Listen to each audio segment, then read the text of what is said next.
بسم الله الرحمن الرحيم. إنا أرسلنا نوحا إلى قومه أن أنذر قومك من قبل أن يأتيهم عذاب أليم. قال يا قوم إني لكم نذير مبين أن اعبدوا الله واتقوه وأطيعون يغفر لكم من ذنوبكم ويؤخركم إلى أجل مسمى إن أجل الله إذا جاء لا يؤخر لو كنتم تعلمون. قال رب إني دعوت قومي ليلا ونهارا فلم يزدهم دعائي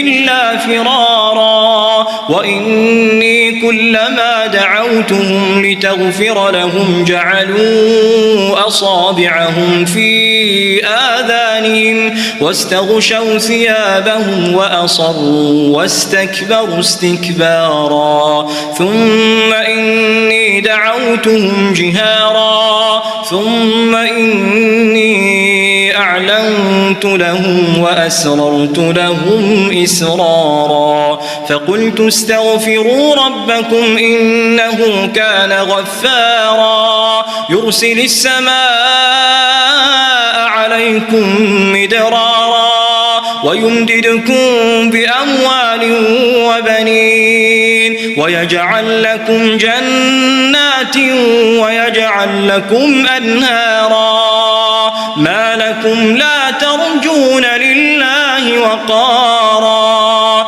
وقد خلقكم أطوارا ألم تروا كيف خلق الله 7 سماوات طباقا وجعل القمر فيهن نورا وجعل الشمس سراجا والله أنبتكم من الأرض نباتا ثم يعيدكم فيها ويخرجكم إخراجا والله جعل لكم الأرض بساطا لتسلكوا منها سبلا فجاجا.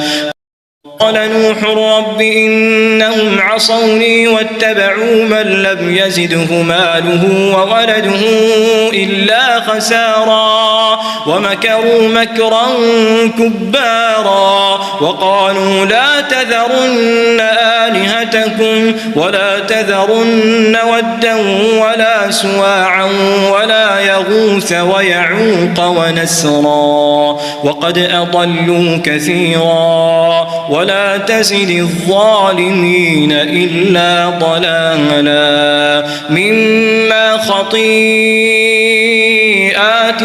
أغرقوا فأدخلوا نارا فلم يجدوا لهم من دون الله أنصارا.